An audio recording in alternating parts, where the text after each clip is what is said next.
Allez, essayez de me suivre. Devant nous se trouve l'une des avancées technologiques les plus remarquables de nos jours. Bon, je sais que ça ne ressemble pas à grand-chose, mais c'est supposé fonctionner. Ce que je veux vous montrer, à vous et à moi, beaucoup plus jeunes, c'est comment le sacrifice et la Sainte Seine nous aident à nous rapprocher du Christ. D'accord, vous êtes prêts? C'est parti! 3e paroisse de Holiday, Salt Lake City, Utah, 1958.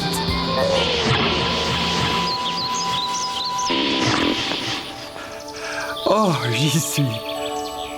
Oh, une Cadillac, super. Voilà, ça y est. Oh, je suis devant l'ancienne église. Regardez. Regardez ça. Oh.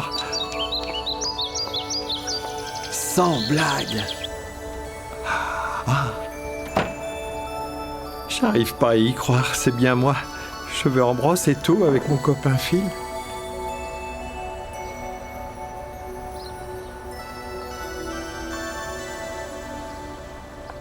Papa?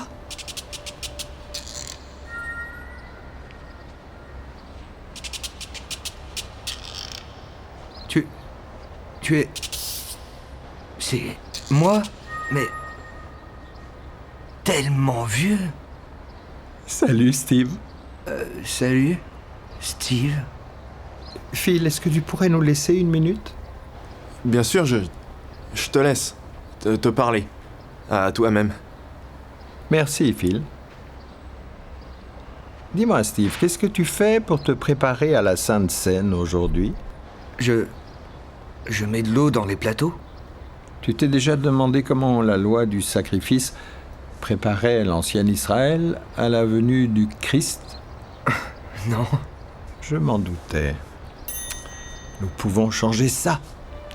Suis-moi, je vais te montrer quelque chose. Hé! Attends-moi!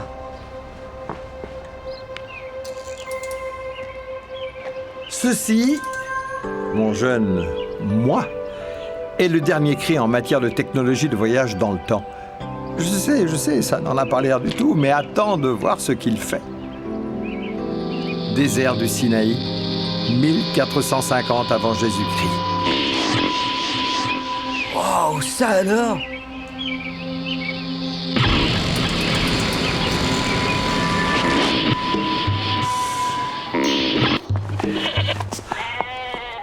Waouh!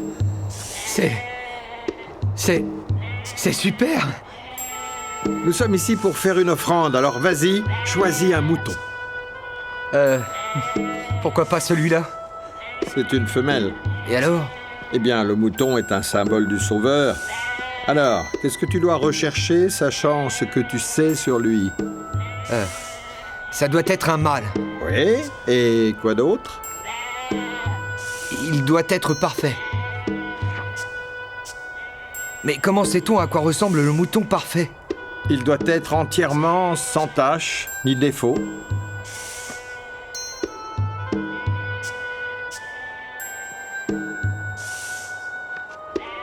C'est un bon choix.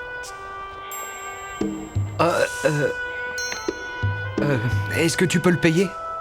C'est ton offrande, Steve. C'est à toi de le faire.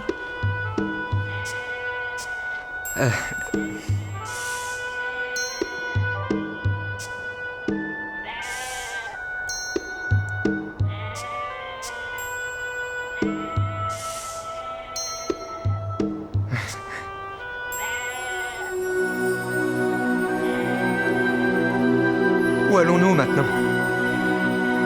Au tabernacle. Tu sais, Steve, le Seigneur a demandé des sacrifices d'animaux depuis l'époque d'Adam jusqu'à la crucifixion du Christ. Tu veux dire qu'ils ont toujours eu des sacrifices d'animaux?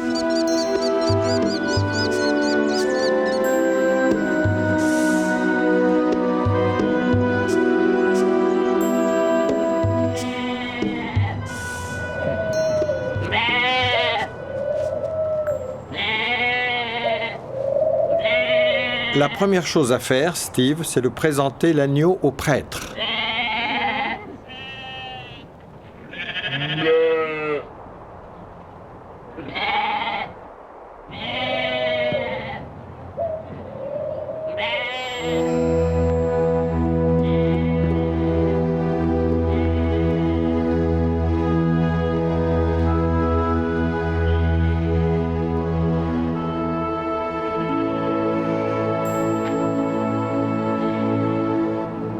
Maintenant, pose tes mains sur la tête de l'agneau. Pourquoi je fais ça? C'est de cette manière que tu le consacres à Dieu. Dès lors, l'agneau devient ton remplaçant. Pourquoi est-ce que j'ai besoin d'un remplaçant? Il y a certaines choses que tu ne peux pas faire toi-même. Qu'est-ce que le Seigneur a fait pour toi que tu ne pouvais pas faire toi-même? Il est mort pour mes péchés.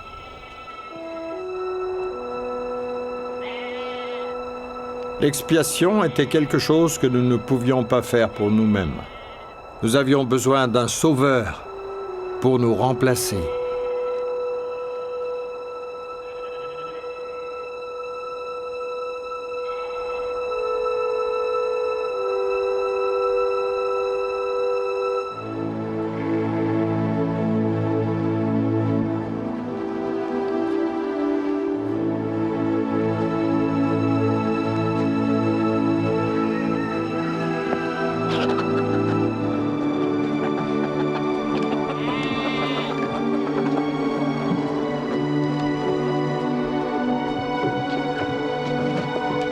Ça sert à quoi?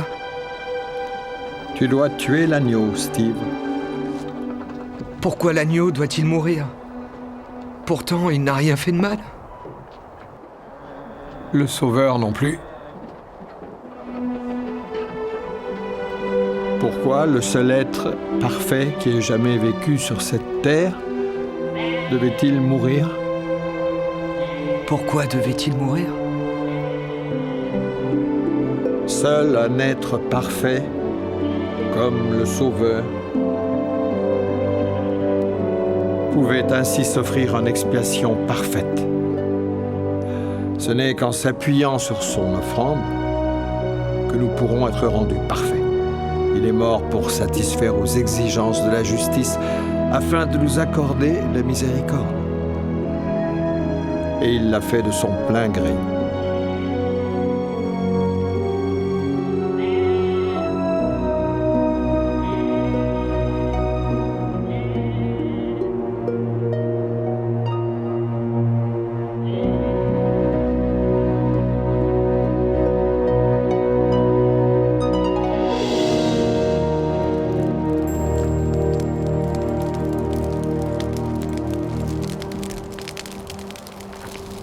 C'est par sa mort et l'effusion de son sang que nous vivons.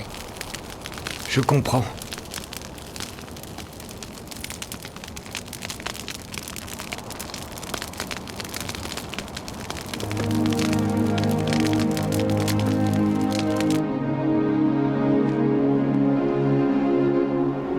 Comment te sens-tu? Je sais pas. J'apprécie mieux ce que le Sauveur a fait. Tu sais, ça demande un sacrifice de ta part aussi, Steve. Nous ne pouvons pas bénéficier pleinement de l'expiation sans une offrande de notre part. Non seulement l'animal représentait le Christ, mais il nous représentait aussi, tu comprends? Tu sais que nous devons être prêts à tout sacrifier pour Dieu. Tu veux dire être prêt à mourir? Oui, dans un sens, prêt à faire mourir notre vie pécheresse. Te sens-tu prêt à te donner entièrement à Dieu? Je sais pas. J'espère. Ce n'est pas facile, hein?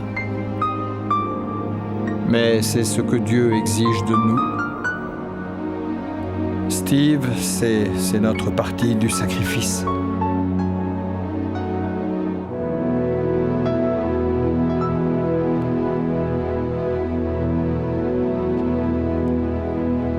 Comment ça se fait qu'on ne soit pas impliqué personnellement comme ça aujourd'hui? Nous le sommes.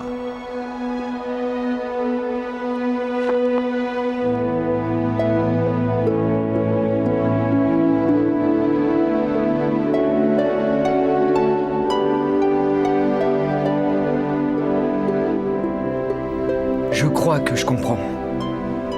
Qu'est-ce que le pain et l'eau signifient pour toi, Steve? Le pain me rappelle le corps du Sauveur. Je pourrais ressusciter. Il a versé son sang pour moi, pour que mes péchés soient pardonnés. Bien. Alors, quelle est ton offrande personnelle au Seigneur quand tu prends la Sainte Seine? Eh bien, c'est respecter ses commandements et prendre son nom sur moi et me souvenir toujours de lui. Bien. C'est une offrande acceptable. Je sais pas pour toi, mais pour moi, c'est assez dur de toujours faire le bien. Je sais ce que tu veux dire. Ah, tu ne seras pas parfait. Mais si tu lui offres un cœur brisé et un esprit contrit, le Seigneur acceptera cette offrande et tu auras pleinement accès au sacrifice expiatoire du Sauveur.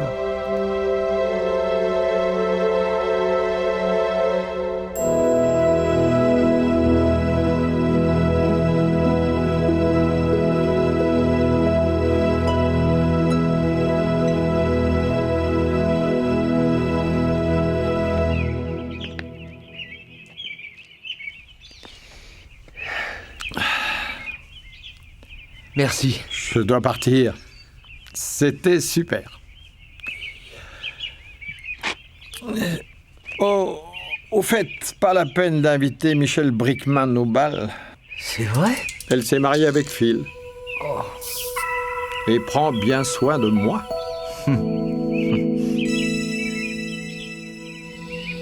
Marriott Center, colloque sur l'Ancien Testament, 1995.